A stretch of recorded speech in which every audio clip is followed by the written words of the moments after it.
Hello, everybody, and welcome to another edition of Keeping It Real Estate on the Beach. I am the real estate coach, and we are set to go with Frank Casarez, REO Frank. How you doing, buddy?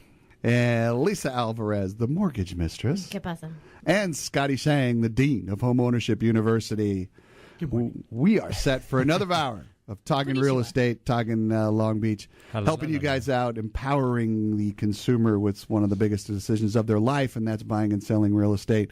We keep it real, we keep it focused, and we keep it about you, and let you guys make a decision based on some of the information we're giving you. Oh, man.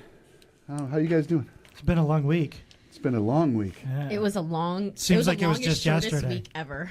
It was the shortest, longest week ever. Because we didn't have Monday. I think I was wearing the same clothes last week. Yeah, Frank, you always wear the same clothes. In fact, I think that's the only outfit you have. I don't think I've ever seen you in anything but that outfit. I would be out of uniform if I would was. say he's efficient. He is. He's an energy-efficient realtor. All right, let's get into the first topic. So, I kind of like this topic because, I think it encompasses a bunch of different factors and juicy stuff, and I'm gonna put a little spin on the topic name or the topic itself. Side. Are the so-called no-cost loans that are advertised on radio and television BS?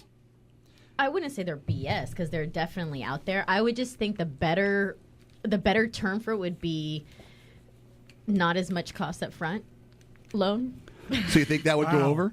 That'd be a little bit That's better. a great marketing angle. Yeah, not as much cost up front. Ladies and gentlemen, we have a not as much cost up front loan for you that I think you're really going to like. We can either give you one that costs more up front or one that doesn't cost Well, as much. it's true. It's true. Look, the thing you got to remember, bank will always get their money. Okay, you're either just going to pay for it up front or you're going to pay for it over the life of the loan. Okay, so when I hear this term, this phrase thrown around so often, and there's a lot of misconceptions about it and just wrong expectations when it comes. And I hear it a lot from homeowners who are trying to refinance. But is it the biggest no-brainer in the history of mankind? Oh, jeez. By the way, okay, this subject, we're bringing it up. I think it's timely because maybe it's me, but I am just hearing tons of these commercials on, especially I listen to AM radio. So for those of you, who are a little bit younger, I listen to a lot of talk shows. I listen to a ton of sports shows, and AM radio is inundating me with, we can get you a loan at 2.1% and no cost to you, and you don't have to pay anything, and all we got to do is take care of you. And don't worry, just call us at 1-800-NO-FRIGGIN-WAY. There are costs. Okay, so there are costs, but here's the way that these no-cost loans work. Okay, there's going to be the fees, obviously, for these loans. They're either going there has to be, right? There are. Okay, and they're either going to get rolled into the loan, so they're getting financed, or they're going to be absorbed by the higher interest rate. Okay, so what that does for you as the client is it minimizes how much money you have to bring up front. So it can even be worked where the only thing that you're paying for is the appraisal if you're doing a refinance. The only way it can be rolled into the loan is on a refinance. Correct. If you're purchasing a home, then the only way to have a lower no cost is a higher interest rate. Right, and I get this battle all the time because a lot of homeowners who are refinancing, they're talking to multiple lenders and like, well, I'm getting a no cost. I'm like, okay, well, here's what it really is doing. Is this what you want to do? No, they don't believe me. They're saying no, it's really no cost. And so I've had these emails. But those are the same people that didn't believe that it's not really a 1% loan either. Correct. And the bottom line is just know there is always a cost. Yeah. It's just how are you going to pay for it? And this is actually, it is a good strategy, and that's all it is. It's a strategy. Yeah. If you want to keep more money in your pocket up front, maybe for renovations or something else, then you can finance it and pay an interest on that. Then you can finance and just pay it over the life of the loan, and there's nothing wrong with that. Just know that the only problem I have with no cost loans is the lenders that try to make it seem like they have something special. Right. The consumer should be given both options. Listen, I can do this, so you have. Actually, it's not no cost. It's money out of pocket or no money out of pocket. or less money out of pocket. It's not no cost. Upfront cost. Yeah, so that's completely deceiving, and it. But I mean, give the consumer. My point. But give the consumer. Hear all those advertisements. Just give the consumer the choice. Just give them the option, because if you give them the option, they're going to choose which way they want to go. Some don't care if they pay an extra $20,000 over 30 years. They don't care. I don't want to spend all of my savings. I'll take an interest rate that's a little teeny tiny bit higher that raises my payment $14. Yeah. I'll take that so I don't have to spend all of my savings. And it's a fantastic strategy, like you said. Just give the people their choice. And I see this a lot with first-time home buyers who have, not as much assets in the bank, so they're trying to minimize. And sometimes, like we were talking about, they're buying these REO properties, so they want to keep some cash to do some renovations a little bit, some paint, redo the floors or whichever. So this is actually a good strategy that you can use. Just run the numbers, because everybody's situation is going to be different. And that way you're informed.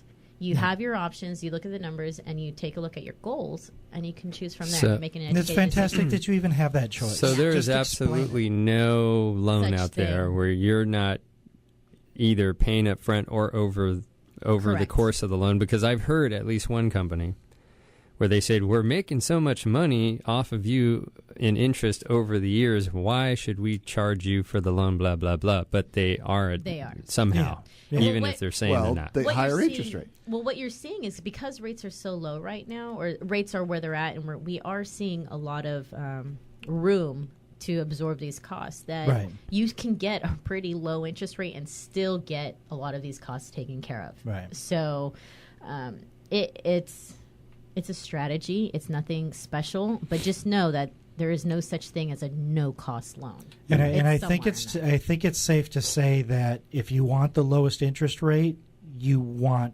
cost. You're always going to pay for the lowest interest rate. So you can't have the lowest interest rate and the lowest fees.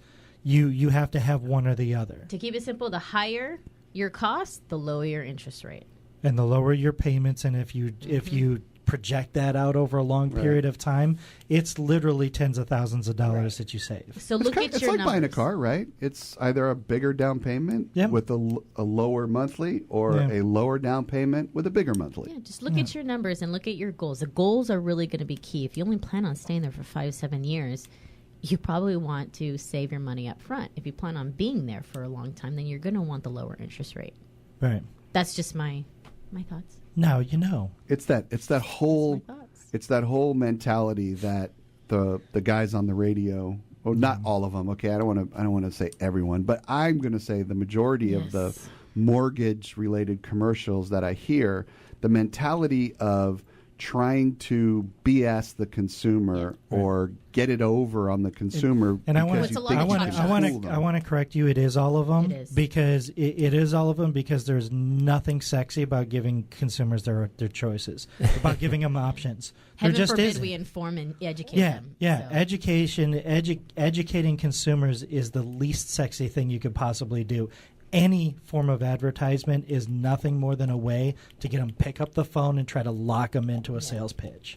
And it's a lot of the chop shops. It doesn't mean it doesn't mean the loan officer is any worse than somebody, better or worse than somebody else. It's just that's their approach to building their business. We personally don't do that as a lender. We go online and we educate consumers, and when they ask questions, they find us. And we have lost deals because of it. I absolutely know it. No, absolutely. But we also didn't do the subprime loans during the heyday because we wouldn't compete with the liars. People would call us and would say, that's not a 1% loan. It's not what you think it is. And we lost a ton of business from that. I never bought that Ferrari. But you slept at night. I wanted. I couldn't afford it like everybody else. The business back in like 02, 03 area, and right after college. And I just remember these kids who were younger than me. They were like 18, 19 at the time.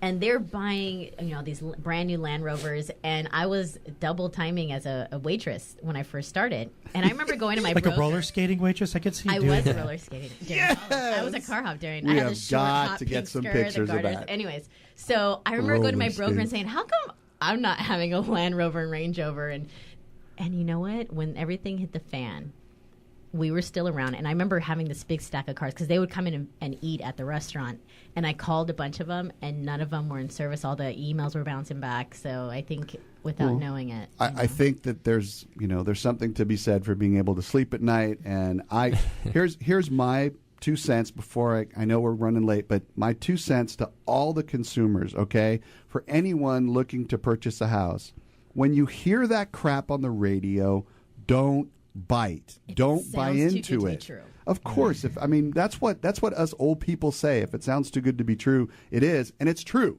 It is. So don't buy into that crap. Be smarter. Educate yourself, whether it's through something like our station or our websites, or somehow, some way, get the straight scoop. But don't buy that crap, because that's exactly what it is. And real quick, here's one more part about this. If they're really giving everything away, is the radio station giving away that advertising? Of course not. They're paying big a dollars. lot of money to do that. That's the Banks part. are a business. They're not here to give away money. They're here to make money. Use your brain.